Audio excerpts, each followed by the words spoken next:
भारत के एक सुदूर गांव में एक पुराना किला था जिसे लोग काल किला कहते थे। इस किले के बारे में कहा जाता था कि रात के समय वहां आत्माओं का बसेरा होता है।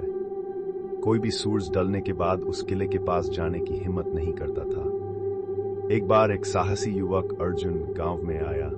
उसने गांव वालों की बातों को अंधविश्वास समझा और किले के भीतर जाने की ठान ली। लोगों ने उसे बहुत मना किया, लेकिन उसने किसी की नहीं सुनी। आधी रात को अर्जुन ने अपनी मशाल उठाई और किले के अंदर चला गया। किला खंडहर में बदल चुका था, हर जगह सन्नाटा पसरा था। अचानक उसे पीछे से किसी के कदमों की आहट सुनाई दी। अर्जुन ने मुड़कर देखा, पर वहां कोई नहीं था।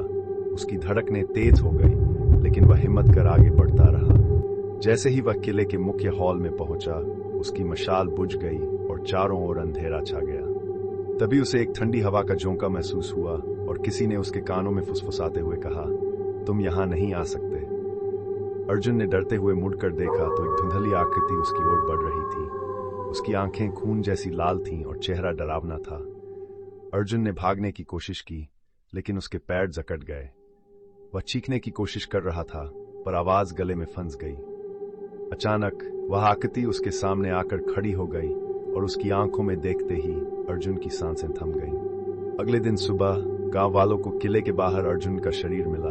उसकी आंखें खुली थीं, जैसे उसने कुछ भयानक देखा हो। उसके बाद से उस किले की कहानियां और डरावनी हो गई। लोग कहते हैं कि जो भी उस किले में गया वह कभी लौटकर नहीं आया।